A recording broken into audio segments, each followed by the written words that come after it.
Delighted to say we're joined on the line by the Examiner senior sports writer Maurice Brosnan. Morning, Maurice. Morning, lads. Where do you fall down on that debate? I was always Oasis growing up, but as I became more and more of a disenfranchised Man United fan and saw all the city carry on, it kind of disenfranchised me from the band. So I'd fall down on your side on that one. Of any other side, I suspect, on that basis. Exactly, yeah. We were just chatting to Pat Spillane there about the Sligo-Dublin game and asking him about the case for Sligo here and obviously the permutations of needing to better Kildare's result against Roscommon, pointing out that Dublin are not at their strongest. Maybe it's a good time to be playing them. What's your expectation of the outcome from that game and that group? So the other game in that is a lot more interesting, which I suppose we can talk about in a second. But just from a Sligo perspective, it's interesting. If you sat down at the start of the year, and I think Tony McAtee is on record in saying this, and asked what their goal was, I think they would have said get promotion from Division 4. That was their main priority, make a Connacht final. And everything after that was essentially bonus territory. Whereas now, I spoke to Paddy O'Connor, their foot forward during the week, and he's kind of adamant this isn't bonus territory. Bonus territory for them is making it out of the group. That was their goal all along. That draw at the very start makes that a very realistic proposition. And I think they have to be realistic about it and be kind of open to the idea that as long as they can limit the score difference here and try and stay relatively close to Kildare, that's success for them. It's the downfall in this whole championship structure, Adrian. Is the reason it hasn't captivated people is that you could have situations where teams have lost, in some cases 3 games in a row, and they're still ended up qualifying for the knockout stages. But from a team's perspective, you have to be realistic, draw a circle around it and try and tick that box. We're still trying to figure out the answer to that question. I'm always sort of amused by the debate around is it a good system or not. I think let it play out and let's see, particularly over the closing rounds. But you might have a situation where both Sligo and Kildare get beaten and Kildare will go through with a single point. I don't know what the conclusion to that is. It definitely is unusual. Yeah, it is. And it's funny, the more you talk to players and management, the more you kind of realise they seem to like this system. But David Burke is speaking this week just about what the benefit he's gotten out of that and how styles make fights. They might set up a certain way against Dublin and do a totally different thing against Sligo in the Hyde. I was at that game actually. And then on the flip side, you've got other man, Park Joyce has said a very similar thing. I think Colin Collins last week said something similar. Players seem to get a lot of joy out of it. But when you talk about whether or not we like the system or whether or not the players and management like the system, that's irrelevant really. The thing has to capture the public too. The public has to come up with this system. That was what killed the Super 8s effectively in the end, is people kind of lost interest especially by those last rounds where it ended up being dead rubbers. And I would be concerned we're doing the same thing again, that the public for whatever reason just haven't been captured by this.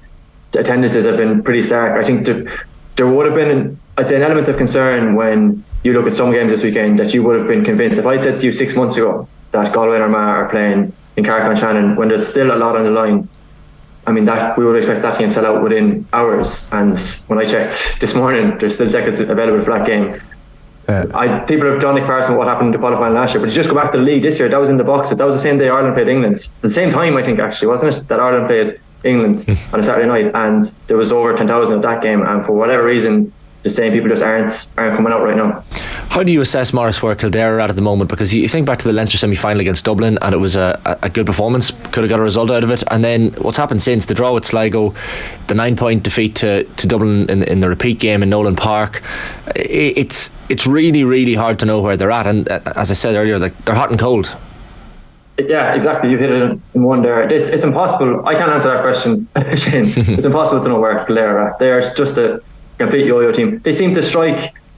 So after the Sligo game, we asked David Burke about the way because that was the week after they played Dublin, we asked him about how they set up against Dublin. And he said that when he watched Kildare play Dublin in the Leinster Championship I'm talking about now, that set the template. That was what they adopted to get their draw in Croke Park, which I thought was an interesting thing. And then you fast forward a couple of weeks later and Kildare do something totally different, completely different when they meet Dublin again. They're way more open, which to a certain extent is laudable, but it wasn't ever going to win them the game. So it's really hard to get an accurate gauge on the team. They've changed it up a lot. Kevin Feely started full forward against Sligo. He was coming on off the bench a week later. We don't really know what's going on with Daniel Flynn. Paddy Woodgate inside is incredibly talented forward. It's the classic thing, is I'm sure it's an answer you've heard before. They have all what you would want on paper, but there seems to be no definable style, no progression week on week. It's a really hard question. So I wouldn't be, I mean, if you're trying to predict that game, you wouldn't be overly confident that they'll adapt what you would need to do against Roscommon. So I think that's a huge game for Davy Burke. I don't think it's necessarily as big a difference as some people might. Like, he's managed against his club in the past. I don't know if the Kildare stuff would be weighing his mind as much as it would, but just purely from in terms of what's on the line, the fact that they could still top that group, I think that's a huge game for Roscommon, and it's just hard to have any faith in Kildare. Shane is very much with you on that. He's trying to sort of back out of his position here, Maurice, from pre-show, but I'm holding to account. He feels that Kildare could get done by 8 or 9 points and Sligo could squeeze through. Is that a likely outcome in your view? Yeah, it is. It's just as likely in my mind that Kildare end up winning this game, and we're all raving about them again, because as I mentioned, they definitely have it on paper. I think from a Sligo perspective as well, the one thing you would worry about is, so I mean, there's a huge gulf between, we've heard this before, between the lower division teams and top division teams, and the one thing you would worry about is that they were right there in the mix with Roscommon for about 50 minutes. They actually, Alan Riley scored a great goal, a bit long kick out Sean Carbine, and then Sligo when Roscommon put the foot down, they just weren't able to stay with them. And this is just inevitable. There's no way you can prepare for the athleticism that's our top teams, but that's the one real clear advantage Dublin would have. So there's every chance that you're looking at that Dublin Sligo game thinking, geez, Sligo are in with a shout here right up until that final quarter, and then Dublin usually kill teams there. Yeah. So that's Group 3. That's on Sunday. And you mentioned Galway Armagh, so let's go to Group 2 also on Sunday. All of these games will throw in at the same time. You've Galway Armagh and Carrick and Shannon, and then Tyrone, Westmeath and Cavan. Just on that Galway Armagh game, you mentioned about the ticket sales, which has become a talking point in light of the fact that they wanted to play at Croke Park, which I felt was never to do with attendance, more to do with them trying to get a bit of exposure to playing there for potential benefit later in the year. But no shortage of recent games to try and track a prediction for Morris between the two of them. And despite the fact that Armagh could easily have won both last year's championship game and the league game this year, it does feel like Galway are just a far better team than them right now. Yeah, and I mean, it's funny we went from talking about Kildare to talk about Armagh, because they are in a lot of ways in a similar boat. I think that it's the classic thing that even though their provincial record wasn't that strong and they haven't won any silverware, and they're also relegated from Division 1 this year, you still would have a bit of expectation around Armagh because of what you see on paper. They're totally hamstrung by this weekend's Asian in terms of the not having Rian O'Neill. I think that's a huge loss. And on top of that, I mean, it's hard to know with this new teams have to be submitted on Thursday nights, and Armagh named their team last night. I would be stunned if that team starts. It's just very hard to see how that was deemed to be the option. That, you know, they've got Callum Cumiskey, who for all intents and purposes is a defender named as in the half forward line, which so they're really going to set up with. I would just be very surprised if they set up with that format. And on the flip side, Galway have ticked basically every box that's been asked them. They've developed their squad really, really well from last year. That was the one killer, talking of teams being right there, stride for stride, right until the last quarter. Galway matched Kerry for 55 minutes effectively in an Ireland final last year, and just probably didn't have the reserves they needed. And they've gone about it very diligently, filling that up. So they've got Ian Burke back, they got Peter Cook back. They've been two huge additions. On top of that, Sean McKern, who missed all of last year with a shattered kneecap, he's back on the bench at the weekends. Keelan O'Careen, who anybody who watched the Galway under-20s this year, he was a very exciting centre forward, was drafted into the senior squad just for exposure, was so good that he was added to the 26 for this weekend. So they're really developing. Two teams that, you go back to that Ireland quarter-final, I think their trajectories have been totally different since then. Galway have ticked all the boxes, done all that's asked for them. There's fine margins between what has separated them teams, but at the same time, I think Galway are, they're on a similar path. I think this game could still be incredibly close because of the nature of these groups, and that it's not a do or die game. But in terms of long-term prospects, you'd feel a lot more confident about Galway. Yeah, and the Rian O'Neill factor as well might go against Armagh. But I was in Mullingar a few weeks ago for the Galway Westmeath game, and it was like so nip and tuck for about 50 minutes. Westmeath get a red card, changes the complexion of the game. Now, to be fair, Galway, regardless, would have won and had a hatful of goal chances, particularly in the first half, that they should have won it by an awful lot more. But the red card happens to Rick and Ellen. Comer comes in. He's, to be honest, hobbling around the pitch at times in a way that I thought, geez, even when the game was done, like, get him out of there. He kicks a couple of worldly scores, and Galway, he's over the line. Is there any update, because he was obviously injured enough in that game not to start him? Any update on him? Well, he's back in. He's named to start. Now, as I mentioned, this stuff is there is variance in this. There's certain teams so every team will submit a 26, and there's a standby list which isn't made public, but every team can resort that if there's an injury. So just for example, I think Mayo in almost every championship game this year have turned to their standby list. So they've named the 26 as they all do on the Thursday. But you know, some teams don't do. I'm sure this is some teams like to train on a Friday night, for example, Adrian. Some teams like to name their team on a Zoom the day before a game. That's just the way the nature of it. So it's hard to put too much stock in the teams that were named yesterday. But as of right now, Comer is named and fit, and he's going to start. They've gone full bore effectively. They've got this Burke, Walsh, Comer are all named to start. But yeah, he has been. It's no surprise. Like he went down. When he went down against Roscommon in Pearse Stadium in the league, there was a lot of concerns about the nature of that knee injury, the way he jarred it, and that just has to be managed for the rest of the year. And that's another reason, and again, why I think the players and management put more stock in this current system than the public are, is because they don't want those 3 games in a row, because inevitably, it is just absolutely inevitable, you're going to pick up an injury or two game on game, and that's the difference between winning and losing a quarter-final. You look at Kerry now, for example, the fear Gavin White isn't named in their 26. The fear is that if they have a game next week, are you going to rush them back to try and get them to play? Because that's going to be a knockout game. Whereas if they just had that bit of leeway to solve all that kind of stuff, it would have given them so much more comfort, I think. And I think that's the same for a lot of teams. I think it wouldn't be surprised to see teams pick up knocks as they go, because the nature of this is that while we all want to be playing games, you don't want to play games week on week on week, because inevitably you're just going to pick up wear and tear. Tyrone, Maurice, like Enda McGinley was speaking during the week, and he genuinely believes they're strong dog horse contenders for the All-Ireland this year. And you think back to the Monaghan game in Omagh earlier in the summer in the Ulster Championship, and they lose that one late on, but what they've done since has been slowly progressive and almost impressive as well. The win against Armagh, and even the defeat to Galway, you could give them a little bit of leeway for that one, but of course the 14 men for the majority of it. So are Tyrone coming like in a scary enough way for other teams, because it's kind of under the radar almost? Yeah, you might sense a team here, lads. I think their ceiling is very high. Their floor is pretty low as well, and we've seen both this year. Like they've been able to mix the good and the bad, oftentimes within the same game. I did think the Armagh game should have been a bit more of a cause for concern. Like it was all there for them to put the foot down, really kind of send out a mark here. You're at home, you're an extra man. This was the big thing we'd heard about the Galway game, is that Tyrone were hamstrung because they were playing with 14 men. You couldn't really attend to that performance. And then a week later, they just don't take advantage of it in the way that you would like to see them way, and in multiple different ways.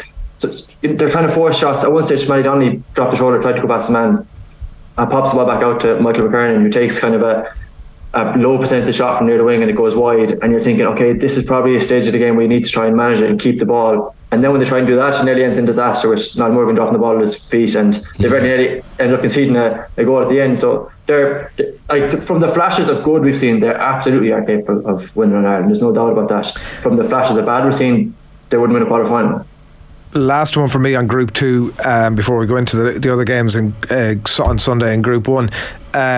David Brady was on with us here a month ago, and he predicted that Westmeath would win a game in Division 2. Now he's down to the last one, and it seems like fairly unlikely. I'm not sure, to be honest, which of us was grieving more after the Armagh game, but anyway, Westmeath needing a 5-point win over Tyrone in Cavan there to progress, or any win in Galway if Galway could do them a scoring favour, which may be less unlikely. But that order of that table, let me just get it up here in front of me, into Galway, Armagh, Tyrone and Westmeath. What's your sense? Like a Galway, Tyrone, Armagh, Westmeath might be a likely top to bottom in that come close of play.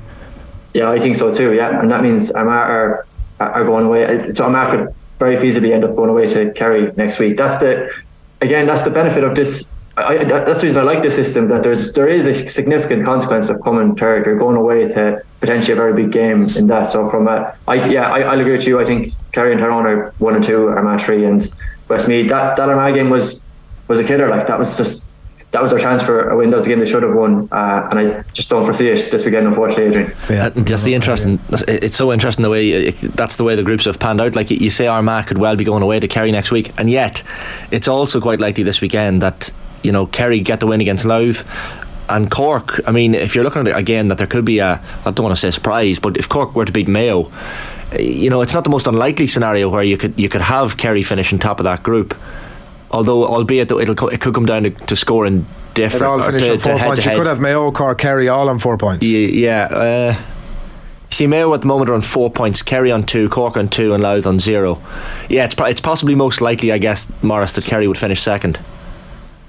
If Mayo win, the game that you would have most intrigue about this weekend for me, anyway, lads, is I think that's the headline game is the Kerry. The Mayo Cork game. Yeah. I think there's a huge amount of just in every sense. There's a huge amount of intrigue in this game from a bunch of ways, on the sideline, on the pitch, from what's the consequences in the group.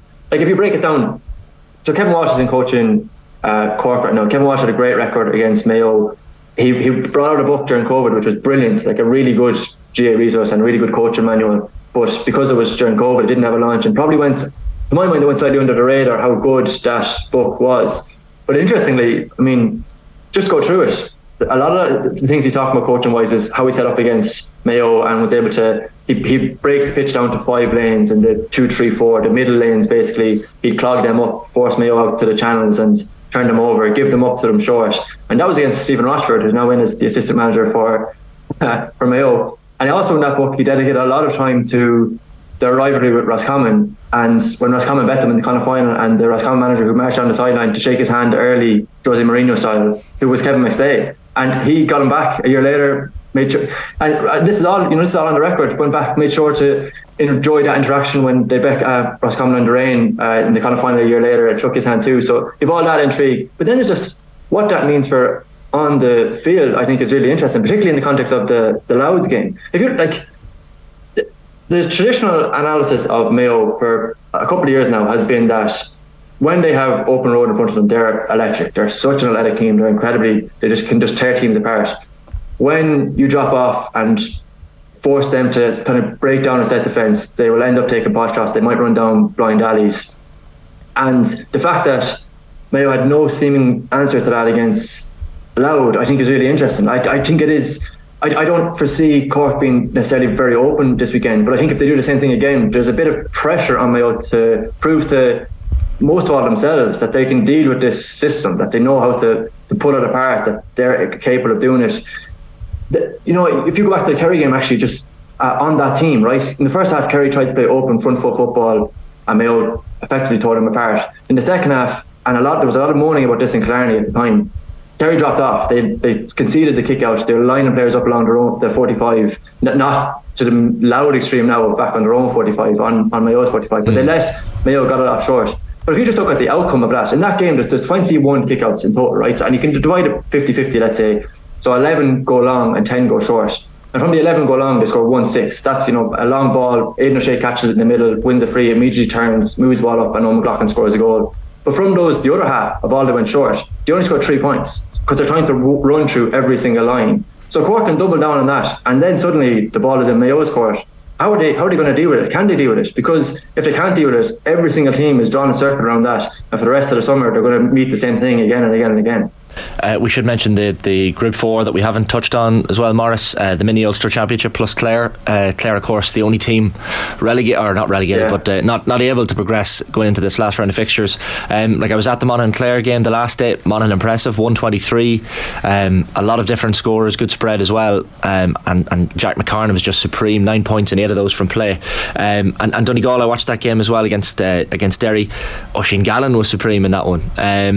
So it's kind of come down to the way that the table lies in that one. Monaghan currently top themselves and Derry level on points and scoring difference, but Monaghan nudge it on points scored. So you'd imagine Derry playing a Clare team with nothing to play for would have the advantage heading into this weekend, although Monaghan will fancy the Donegal game in Omagh as well, Maurice. Yeah, and added into that as well, Shane, that Derry gave Clare a good hiding in the league as well. You could see them running the table effectively this weekend, unfortunately. The other game, I think it's really interesting. Donegal have, from the down semi-final, their recovery has been fairly admirable in terms of that they didn't let it slide. They put in a very credible performance. I mean, they were 6-1 down against Clare, and you were starting to fear about their prospects in this entire group. And from that point to now, they've shown loads of elements of good coaching. As you mentioned, Oisin Gallen has been absolutely electric. I think Monaghan are, I would argue, probably one of the best coached teams in the championship, and they're also a testament to the whole point of this structure, which is you kind of learn game on game. The way they fixed their flaws from the Ulster semi-final versus when they played Derry again in the round robin, I think was pretty incredible. So you'd still give Monaghan the edge on that one. They're probably a testament as well to a team that can strike that balance between what we've seen a lot now recently, which is the reserved kind of defensive football, but they also are well able to mix. And you mentioned those 9 points Jack McCarron scored. The most impressive thing that I saw him doing that game was the crossfield pass in the second half, which was just Tyrone O'Toole, ridiculous. Yeah, it was bad foot. Yeah, that was ridiculous. That's a pass that you hear oftentimes you can't play those passes anymore, and when they don't come off, Shane Walsh against Armagh in the quarterfinal last year, you're tearing your hair out, but when they do, they're just absolutely electric. And it's especially when you've got these overloads on one side of the pitch and you can just flick a ball as easily as he can. That stuff is invaluable, and that I don't think that happens. It's not totally off the cuff. Like there's a means to that madness. Oftentimes you see Derry are so good at this as well, and this is what I think Monaghan were adapting. They'll bring a lot of players over to one sideline, the space created on the other side, and then if you can get a quick crossfield ball, you're creating space. So I think Monaghan are moving nicely. I would fancy them to beat Donegal this weekend, and there's not many teams that would want to play them the way they're improving game by game for the rest of the championship. Just before we let you away, Maurice, you've been writing in the Examiner this morning about Mark O'Connor's 100th appearance for Geelong, and remarkably only the 6th ever Irish player to do it. Yeah, it's probably an achievement that goes under the radar here. Just naturally, it's so far away. It's a sport that we probably don't know a huge amount about, and on top of that, it falls in the middle of an absolutely blockbuster GAA calendar, which people just don't have the space to deal with it. But I think it's a kind of a remarkable achievement, and he's a testament to a guy, Adrian, who, like from minute one, he was probably destined to be an elite star if he wasn't so hamstrung with injuries. Like he was crippled with knee issues right until before he left, basically. And it's probably the motivating factor is why he went to the exposure to a professional environment and the rehab and doctors and all that comes with it. And from resolving that, I think he wasn't actually able to run at all before he left. So there's a place at West Kerry Fitness. It was a bowling alley, and they converted it to a gym in Dingle. And he just spent every single day upstairs there emptying himself on a watt bike.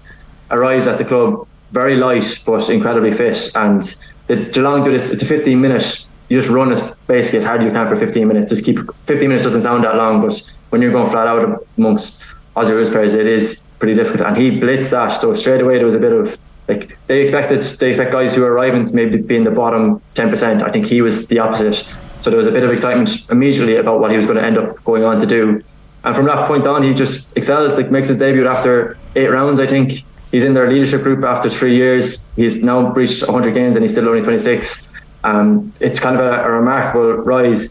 I'd say there's Kerry people watching on thinking, wouldn't we love to have him, particularly now with David Moran gone and the bit of a void that's in midfield. And on top of that, he comes home for Dingle last year and just shows glimpses of he could still be an electric footballer. So I wouldn't rule out the prospect of seeing him for Kerry again. But the story in itself is pretty remarkable, and what he's achieved. And on top of, he's in that 6 for 100 games, but he's only one of 3 to win a premiership, along with Ty Kennelly and Zach Tohey. So it's a fairly remarkable career. He's the youngest of them all. There's absolutely no doubt that it'll only continue to rise and rise. Yeah, he might do a Ty Kennelly on it at some point and come back. Maurice, enjoy the games over the weekend. Catch up with you down the track. Thanks, lads.